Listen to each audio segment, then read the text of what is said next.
নমস্কার বন্ধুরা, আজকের ভৌতবিজ্ঞান ক্লাসে আমাদের পড়ার বিষয় হলো উত্তল দর্পণ দ্বারা বস্তুর প্রতিবিম্ব গঠন।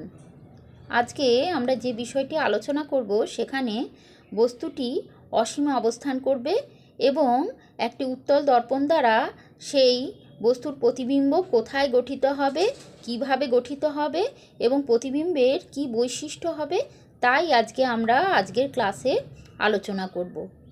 দেখো, নিচে যে ছবিটি এঁকেছি সেখানে বস্তু অসীমে অবস্থিত এবং তার থেকে নির্গত আলোকরশ্মিগুচ্ছ উত্তল দর্পণে আপতিত হয়েছে এবং প্রতিফলনের পর দর্পণ দ্বারা কোথায় প্রতিবিম্ব গঠন হয়েছে তাই এখানে দেখানো হয়েছে। উত্তল দর্পণের সামনে অসীমে যদি কোনো বস্তু থাকে তাহলে সেখান থেকে যে রশ্মিগুলি নির্গত হয়ে উত্তল দর্পণের উপর আপতিত হয় সেগুলো সকলেই সমান্তরাল রশ্মিগুচ্ছ হয়ে থাকে।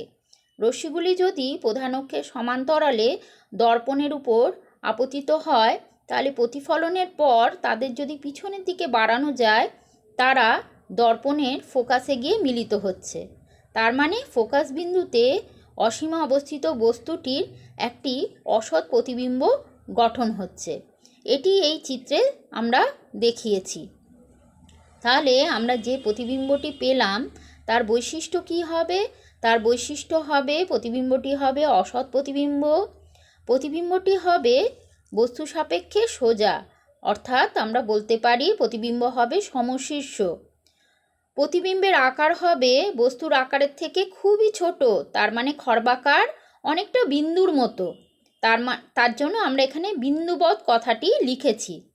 আচ্ছা, এরপরে প্রতিবিম্বের অবস্থান কোথায় হবে? প্রতিবিম্বটি দর্পণের পশ্চাতে মানে পিছনের দিকে প্রধান অক্ষের উপর অবস্থিত হবে এবং কোথায় অবস্থিত হবে না দর্পণের ফোকাস বিন্দুতে অবস্থিত হবে। তাহলে আজকে আমরা এই বিষয়টি সম্পর্কে আলোচনা করলাম। পরের দিন আবার নতুন কোনো বিষয় নিয়ে আলোচনা করব। তোমরা সকলে খুব ভালো থেকো।